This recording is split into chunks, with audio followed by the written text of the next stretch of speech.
Thank you so much for attending my PowerPoint presentation on the Dota 2 7.40 Reworks Explained.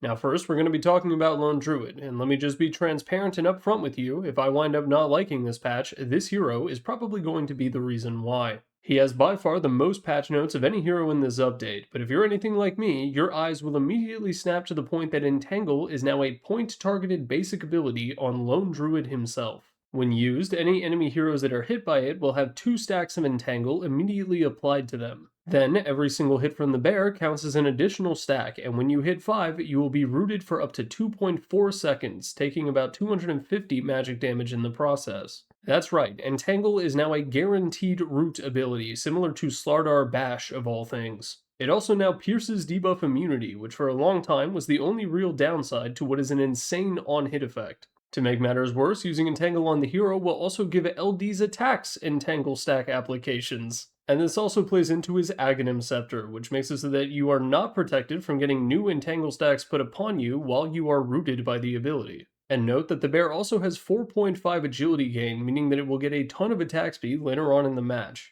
I know I keep jumping back and forth between different elements of the patch notes, but it really is that intertwined with the rest of his kit, and I have a feeling this thing is going to be my 13th reason. The idea of getting perma-rooted by a lone druid with an Aghanim Scepter has me preemptively tearing my hair out, because I already hated this hero because of what this ability did before it pierced BKB. And if that weren't enough, the bear itself is now also counted as a hero, which sounds like it wouldn't be that big of a deal, but trust me, it is. A lot of heroes had incidental counter status to Lone Druid because they had things that required heroes to interact with them. For example, Phoenix could Icarus dive in and then ulti right on top of the Lone Druid because only the hero's attacks would count towards killing the egg.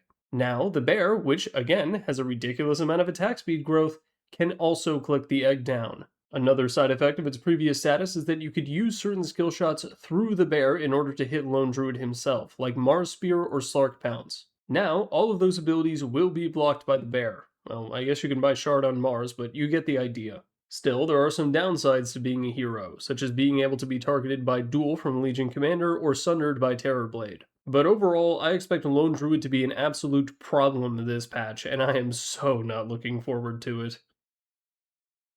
Next up is Clinkz, because you can't have a big Dota patch without shuffling this guy's abilities around. At this point, I'm kind of surprised that they don't just refer to it as cycling them in and out, like they do with neutral items. This time, Tar Bomb is on the chopping block, meaning that position 4 players and Gunner will no longer be able to do their thing. But in exchange, they get Searing Arrows, and we'll talk a little bit about what that does to his laning phase later. For now, you should know that Infernal Shred, his new innate, actually looks really strong. Him and his skeletons apply a stack effect on hit that can reduce a target's armor by up to 20%. His own attacks reduce it by 2%, and his skellies only do it by 1, but still, it should be pretty easy to get to the max number once you have Strafe activated. That ability is mostly the same, but it gives slightly less attack speed to skellies now. But that's okay, because all of the cool stuff that you used to get for your skellies with Aghanim Scepter is now a part of Skeleton Walk, and you get them for free. This means that they're going to be dealing even more damage than ever before, and this is especially true because Searing Arrows is back. In case you forgot, this is an orb effect that applies extra damage to every single attack, and the Skellies will always be using it, albeit with 50% reduced damage. That's all of the buffs from Aghanim Scepter and 30 extra damage once you have Searing Arrows maxed. And to make it even better, because Tar Bomb is removed, Clinkz can redirect their aggro just by right-clicking something. And a final piece of good news for the Skelly enjoyers is that Burning Army might, not saying it will be, but might, no longer be complete shit. The spawn interval was reduced by 33%, which is quite meaningful, and then the actual count of the skeletons went from 5 to 6. They still appear in a line, which is possibly the single worst shape they could ever possibly be in, but, you know, whatever. Now about those Searing Arrows, giving an orb effect to a hero always has a massive impact on their lane. Playing him as a position 1 now, you can just right-click the pause 4 and 3 with Abandon. There's no real reason to hold back, and you can kinda just play him the way you would a Drown Ranger. The downside to this is that you're slower and even more vulnerable, and Death Pact no longer has a blink option attached to it. But being able to bully a Mars player is something I always appreciate, so I look forward to once again learning Clinkz for the 37th time.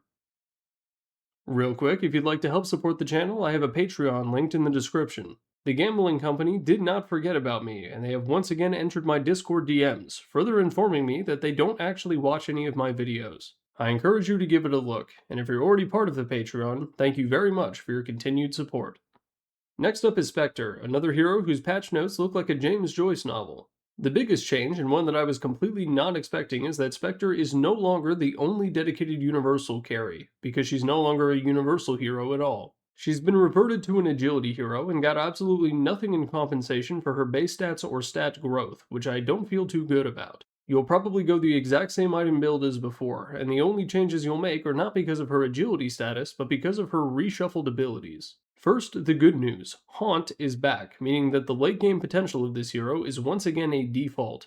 A Spectre player's natural predilection towards going Radiance and farming for the late game has always been hamstrung by the fact that she needed an Aghanim Scepter to get that ability back. Now she gets it at level 6 by default, and the weird thing is that she didn't even lose Shadow Step. Her old ultimate is now a basic ability, but it might as well be a completely new one because it has lost its global cast range. It's only 1150, which is strangely small, like smaller than a blink dagger. It still spawns an illusion that lasts up to 5 seconds, and the cooldown gets down to just 20 at level 4. It also has a very small mana cost of only 75, which I think is Valve's way of apologizing to Spectre players for needing to buy so many clarities in the previous patch. Now you may be wondering, wow, if they made Shadow Step a basic ability, what did they get rid of? And the answer is once again, somehow nothing. They turned Desolate into an innate ability, making it passive and improving with every single level until you eventually get to 85 pure damage every time you hit someone. That's a 15 damage improvement, and, unlike Diffusal Blade, it does still apply to illusions, but that's not even the best part.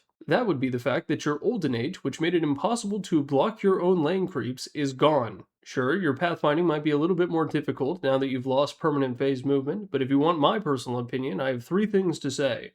Good riddance, rip bozo, hashtag packwatch. The kicker for all this is that we have officially lost Twist the Knife, which was by far the worst example of facet balancing in the entire game. You'll now need to manually cast Spectral Dagger whenever you use Shadow Step or Haunt, and I have a feeling this is why Valve raised the number of clarities in the shop to 5.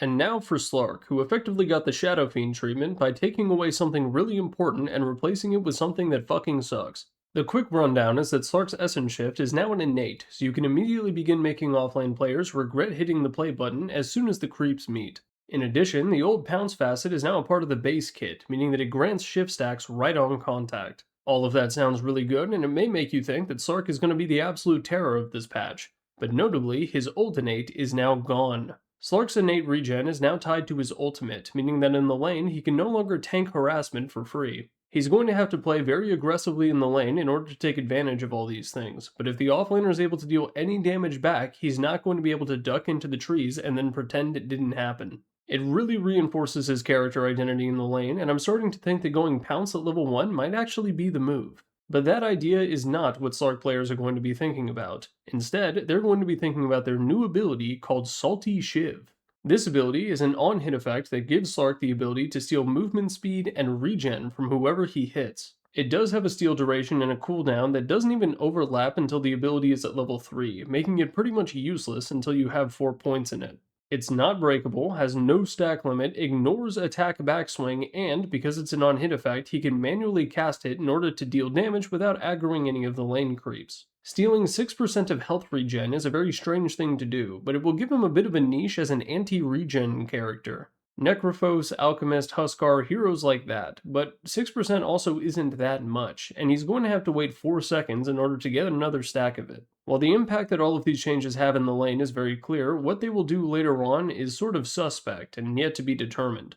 If the idea of an overpowered Slark has you worried, first off, you're in very good company with literally everyone else who doesn't pick this hero, and second off, you'll be glad to know that Depth Shroud got nerfed, and now only lasts 2 seconds. Surely, Valve thought that that was 100% enough to make up for the fact that they just made the most annoying safe laner in the game even worse. I wrote a little bit about hero reworks here, feel free to read it if you like. And finally, we have the new hotness in the position 3 role, Treant Protector.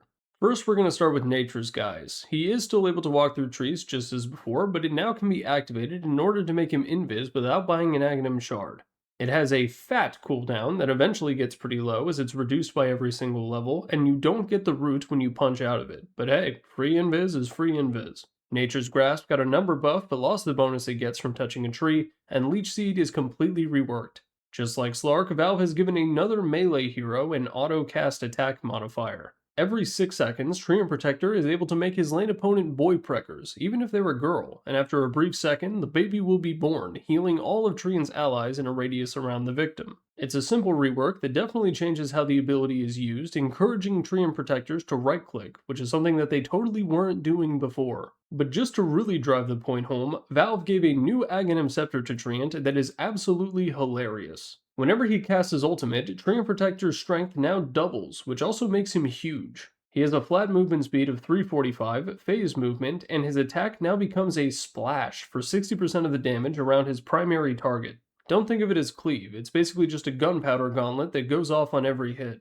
The effect lasts for 16 seconds, and it has a lot of people wondering if Treant Protector now counts as a pause 3, and they are doing their darndest to test it out in my ranked matches. The short answer is no, it completely sucks, but wait for Valve to buff it, and I have no doubt it'll see play at TI 2026. The other big change is for Eyes in the Forest, which used to be his scepter, but is now his shard. They still grant vision, so you can walk around and light up the map like a Christmas tree, but they no longer serve as extra node points for your ulti. They're also no longer truly attached to the tree, you can just right-click it twice the same way you would a ward. I imagine this is going to be a very good tool for Treant Protectors who aren't trying to figure out how to fit an Echo Saber into their build pattern. But a big part of me will mourn the days of leaving the fountain with a Gem of True Sight and a Quelling Blade, knowing that the entire enemy team is hatching a plan to steal the gem from you.